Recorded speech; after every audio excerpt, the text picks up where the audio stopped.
ಸಮುವೇಲನ ಮೊದಲನೆಯ ಗ್ರಂಥ ಅಧ್ಯಾಯ 26. ಜೀಫ್ಯರಲ್ಲಿ ಕೆಲವರು ಗಿಬೆಯದಲ್ಲಿದ್ದ ಸೌಲನ ಬಳಿಗೆ ಬಂದು, ದಾವೀದನು ಮರುಭೂಮಿಯ ಮೂಡಣ ದಿಕ್ಕಿನಲ್ಲಿರುವ ಹಕೀಲಾ ಬೆಟ್ಟದಲ್ಲಿ ಅಡಗಿಕೊಂಡಿದ್ದಾನೆ, ಇದು ನಿಮಗೆ ಗೊತ್ತೇ ಎಂದರು. ಆಗ ಸೌಲನು ಇಸ್ರಾಯೇಲರಲ್ಲಿ ಶ್ರೇಷ್ಠರಾದ 3,000 ಮಂದಿ ಸೈನಿಕರನ್ನು ಆರಿಸಿಕೊಂಡು ದಾವೀದನನ್ನು ಹುಡುಕುವುದಕ್ಕಾಗಿ ಜೀಫ್ ಮರುಭೂಮಿಗೆ ಹೋದನು. ಅದರ ಪೂರ್ವ ದಿಕ್ಕಿನಲ್ಲಿ ದಾರಿಯ ಬಳಿಯಲ್ಲಿರುವ ಹಕೀಲಾ ಬೆಟ್ಟದಲ್ಲಿ ಪಾಳೆಯ ಮಾಡಿಕೊಂಡನು. ಸೌಲನು ತನ್ನನ್ನು ಹಿಡಿಯುವುದಕ್ಕಾಗಿ ಮರುಭೂಮಿಗೆ ಬಂದಿದ್ದಾನೆಂಬ ಸುದ್ದಿ ಅಲ್ಲಿಯೇ ಇದ್ದ ದಾವೀದನಿಗೆ ಮುಟ್ಟಿತು. ಅವನು ಕೂಡಲೇ ಗೂಢಚಾರರನ್ನು ಕಳುಹಿಸಿ ಸೌಲನು ಇಳಿದುಕೊಂಡಿದ್ದ ಸ್ಥಳವನ್ನು ಖಚಿತಪಡಿಸಿಕೊಂಡನು.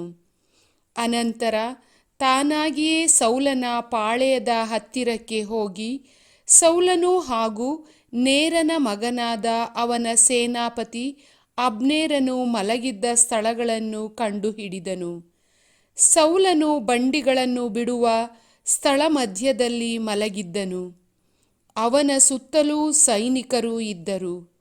ಆಗ ದಾವೀದನು ಹಿತ್ತಿಯನಾದ ಅಹಿಮೆಲೇಕನನ್ನು ಹಾಗೂ ಚೆರೋಯಳ ಮಗನೂ ಯೋವಾಬನ ತಮ್ಮನೂ ಆದ ಅಬೀಷೈಯನ್ನು ಉದ್ದೇಶಿಸಿ, ನಿಮ್ಮಲ್ಲಿ ನನ್ನ ಸಂಗಡ ಸೌಲನ ಪಾಳೆಯಕ್ಕೆ ಯಾರು ಬರುವಿರಿ ಎಂದು ಕೇಳಿದನು. ಅದಕ್ಕೆ ಅಬೀಷೈಯು, ನಾನು ಬರುತ್ತೇನೆ ಎಂದು ಉತ್ತರ ಕೊಟ್ಟನು. ದಾವೀದನು ಮತ್ತು ಅಬೀಷೈಯು ರಾತ್ರಿಯಲ್ಲಿ ಆ ಪಾಳೆಯಕ್ಕೆ ಹೋದಾಗ ಸೌಲನು ಬಂಡಿಗಳ ಗುಂಪಿನ ಮಧ್ಯೆ ಮಲಗಿಕೊಂಡು ನಿದ್ರೆ ಮಾಡುತ್ತಿದ್ದನು. ಅವನ ಭರ್ಜಿಯನ್ನು ಅವನ ತಲೆಯ ಹತ್ತಿರ ನೆಲಕ್ಕೆ ತಿವಿದು ನಿಲ್ಲಿಸಲಾಗಿತ್ತು. ಅಬ್ನೇರನು ಸೈನಿಕರು ಅವನ ಸುತ್ತಲೂ ಮಲಗಿದ್ದರು. ಅಬೀಷೈಯು ದಾವೀದನಿಗೆ, ದೇವರು ಈ ದಿನ ನಿನ್ನ ವೈರಿಯನ್ನು ನಿನ್ನ ಕೈಗೆ ಒಪ್ಪಿಸಿಕೊಟ್ಟಿದ್ದಾರೆ. ಅಪ್ಪಣೆಯಾಗಲಿ, ನಾನು ಭರ್ಜಿಯಿಂದ ಒಂದೇ ಪೆಟ್ಟಿನಲ್ಲಿ ಅವನನ್ನು ನೆಲಕ್ಕೆ ಕಚ್ಚಿಕೊಳ್ಳುವಂತೆ ತಿವಿಯುತ್ತೇನೆ. ಎರಡನೆಯ ಬಾರಿ ಹೊಡೆಯುವ ಅವಶ್ಯಕತೆ ಇರುವುದಿಲ್ಲ ಎಂದು ಹೇಳಿದನು. ಆದರೆ ದಾವೀದನು, ಅವನನ್ನು ಕೊಲ್ಲಬೇಡ, ಸರ್ವೇಶ್ವರನ ಅಭಿಷಿಕ್ತನಿಗೆ ವಿರೋಧವಾಗಿ ಕೈಯೆತ್ತುವ ಯಾವನೂ ನಿರಪರಾಧಿ ಎಂದು ಎಣಿಸಲ್ಪಡನು ಎಂದನು.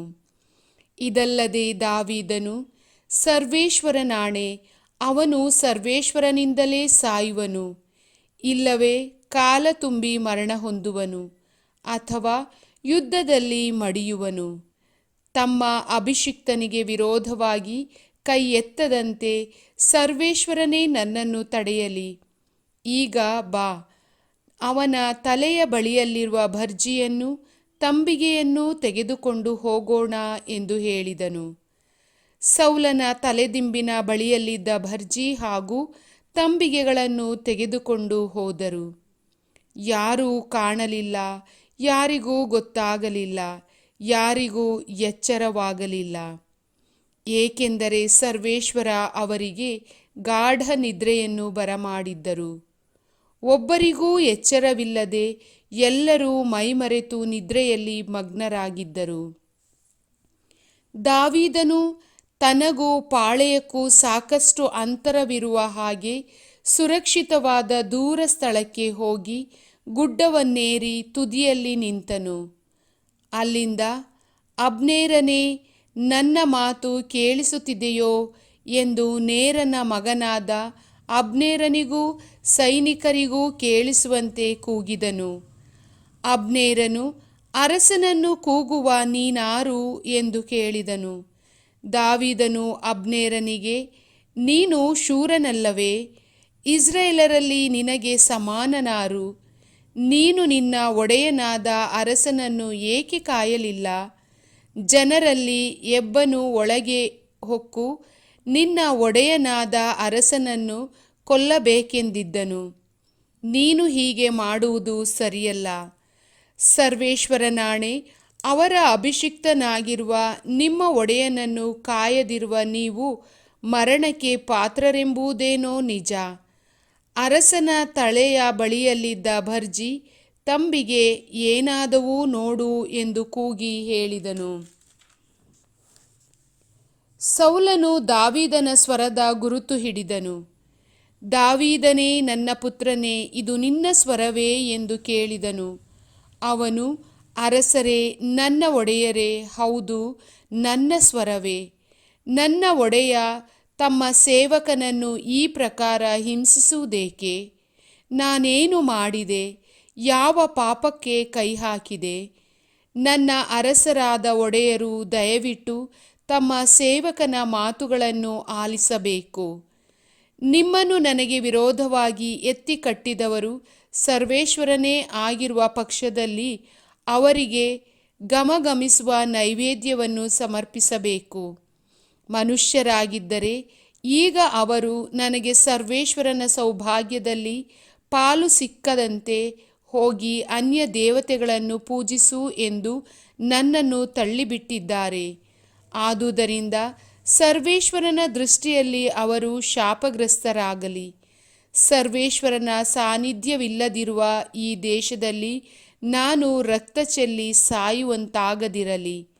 ಅಕಟ ಗುಡ್ಡಗಳಲ್ಲಿ ಕೌಜುಗವನ್ನು ಹಿಡಿಯ ಹೊರಟ ಬೇಟೆಗಾರನೋ ಎಂಬಂತೆ ಇಸ್ರಾಯೇಲರ ಅರಸ ಹೊರಟು ಬಂದು ನನ್ನ ಪ್ರಾಣವನ್ನು ತೆಗೆಯಬೇಕೆಂದಿರುತ್ತೀರಲ್ಲ ಎಂದನು. ಆಗ ಸೌಲನು, ನಾನು ಪಾಪ ಮಾಡಿದೆ. ದಾವೀದನೇ, ನನ್ನ ಪುತ್ರನೇ, ಹಿಂದಿರುಗಿ ಬಾ.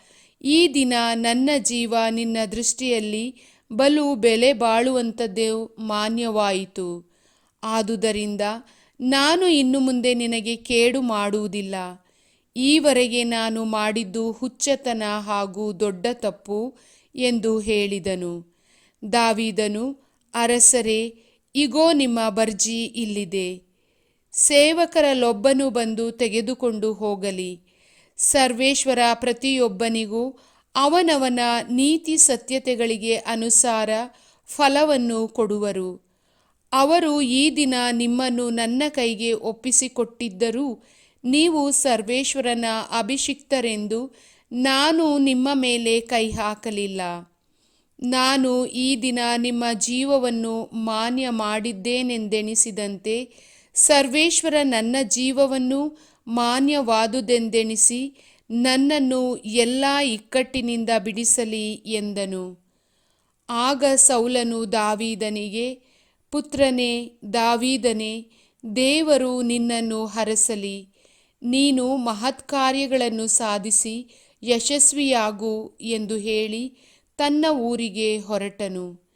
ದಾವೀದನು ತನ್ನ ದಾರಿ ಹಿಡಿದನು. ಪ್ರಭುವಿನ ವಾಕ್ಯ.